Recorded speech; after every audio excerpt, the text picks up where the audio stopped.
নমস্কাৰ বন্ধুসকল ইণ্ডিয়ান ৰেলৱেত পুনৰ আহিছে 6565টা নতুন ভেকেন্সি আৰু টেকনিচিয়ানৰ এই পদখিনিৰ বাবে কোৱালিফিকেশ্যন কি লাগিব আবেদন কিদৰে কৰিব সিলেকশ্যন প্ৰক্ৰিয়া কেনেকুৱা সকলোখিনি ভিডিঅ'টোত আপোনালোকক কম সময়তে জনাম আহক ভিডিঅ'টো আৰম্ভ কৰোঁ তো এইটো হৈছে অফিচিয়েল এডভাৰটাইজমেন্ট মুঠ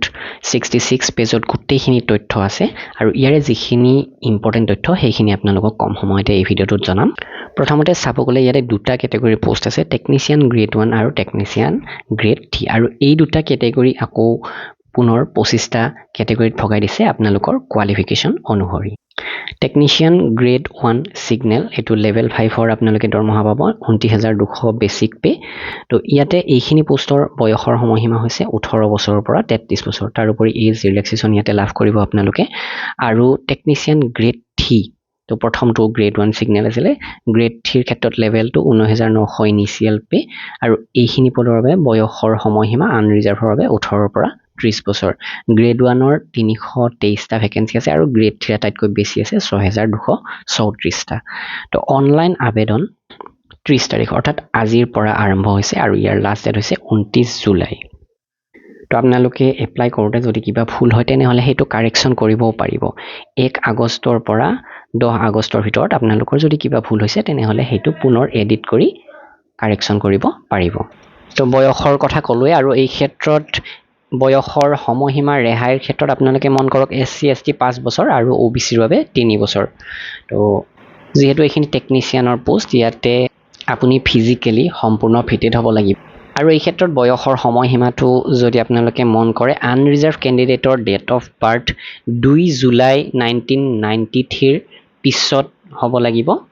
তাৰে আগত হলে আপুনি এলিজিবল নহয় ওবিসিৰ ক্ষেত্ৰত 2 জুলাই 1990 ৰ পিছত হলে আপুনি এলিজিবল এসসি এসটিৰ ক্ষেত্ৰত 2 জুলাই 1988 হলে আপুনি এলিজিবল আৰু আটাইতকৈ কম বয়সৰ সময়সীমা ইয়াতে ৰাখিছে 1 জুলাই 2008 ইয়াৰে আগত জন্ম হলে আপুনি এলিজিবল তো মই কৈছো এটো বয়সৰ সময়সীমাৰ ক্ষেত্ৰত যেহেতু আপোনালোকে বয়সৰ হিচাপটো উলাই থাকিব লাগিব তো এইখিনি আপোনালোকে স্ক্ৰিনশ্বট মাৰি ল'ব পাৰে অথবা এই অফিচিয়েল এডভাৰটাইজমেন্টটো আপোনালোকে ভালদৰে চাই ল'ব পাৰে তো আবেদন কৰোতে আপোনালোকে আবেদন মাচুল পে কৰিব লাগিব তো ইয়াতে যদি চাই এসসি এসটি এক্স সাৰ্ভিসমেন পিডব্লিউডি আৰু ছোৱালীসকল বা ট্ৰান্সজেন্ডাৰ ইকনমিক্যালি উইকাৰ সেকশন বেকৱাৰ্ড সেকশন এইবিলাকে 250 টকা পে কৰিব লাগিব আৰু ওবিসি আৰু জেনাৰেল ক্যান্ডিডেটে 500 টকা তাৰোপৰি ৰেলৱেৰ ক্ষেত্ৰত আপোনালোকে গমে পায় ফাৰ্স্ট ষ্টেজৰ এক্সামটো যেটো অনলাইন টায়াৰ 1 বা ফেজ 1 এক্সাম হ'ব হেতু দিয়াৰ পিছত আপোনালোকে এই পইচাটো ঘূৰাই পাব ওবিসি জেনাৰেলে 400 টকা ঘূৰাই পায় আৰু বাকি ক্যান্ডিডেটে 250 টকা জি পে কৰিছে গোটেই 250 টকাই আপোনাৰ একাউণ্টত ঘূৰাই পায় আৰু এই ক্ষেত্ৰত যিসকলে নতুনকৈ এপ্লাই কৰিব তেওঁলোকক এটা কথা জনাও তেওঁলোকৰ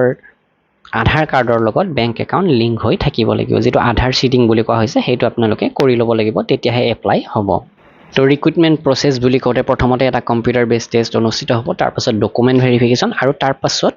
আপোনাৰ মেডিকেল এক্সামিনেশন আৰু ইয়াতে সিলেবাসটোৰ বিষয়েও অকনমান দিছে এইখিনিও আপোনালোকে ধুনীয়াকৈ চাই ল'ব পাৰে এতিয়া ইয়াতে যেহেতু 25টা কেটেগৰীৰ পোষ্ট আছে এই কেটেগৰী অনুসৰি আপোনাৰ কোৱালিফিকেশ্যন অনুসৰি আপুনি এলিজিবল হ'ব এপ্লাই কৰিবৰ কাৰণে প্ৰথম যেটো পোষ্ট টেকনিচিয়ান গ্ৰেড 1 সিগনেলৰ তো এই পোষ্টটোত এপ্লাই কৰিবৰ কাৰণে ইয়াতে কোৱালিফিকেশ্যনৰ কথা উল্লেখ কৰিছে bachelor of science in physics অথবা ইলেক্ট্ৰনিক্স অথবা কম্পিউটাৰ সায়েন্স অথবা ইনফৰমেশন টেকনলজি অথবা instrument from a recognised university or institution তো এই কোৱালিফিকেশ্যন আপোনাৰ যদি আছে অৰ্থাৎ বিএসসি ফিজিক্সৰ পৰা কৰিছে তেনেহলে আপুনি এপ্লাই কৰিব পাৰে বা কম্পিউটাৰ সায়েন্স কৰিছে এপ্লাই কৰিব পাৰে অথবা দিছে যে BSc in a combination of any sub stream of basic streams of physics electronics computer science information technology এনেকৈ আৰু যদি আপুনি 3 বছৰৰ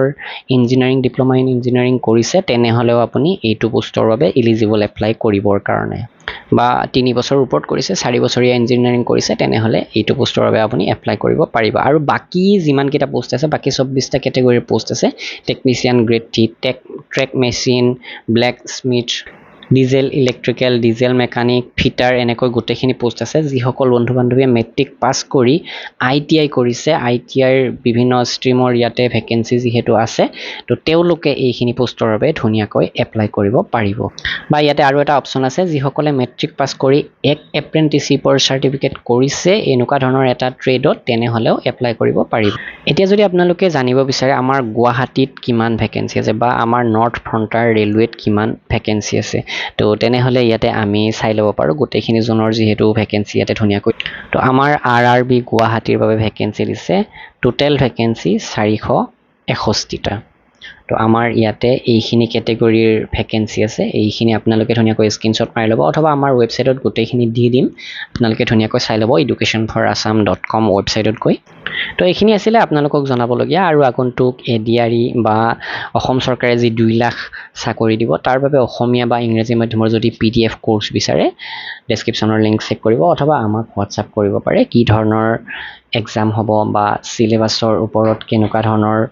প্ৰশ্ন হ'ব পাৰে, সেইবিলাক আমি আপোনালোকক জনাম। আৰু যথেষ্ট কম দামত আপোনালোকে আমাৰ পৰা কোৰ্চবিলাক কিনি ল'ব পাৰিব। ধন্যবাদ।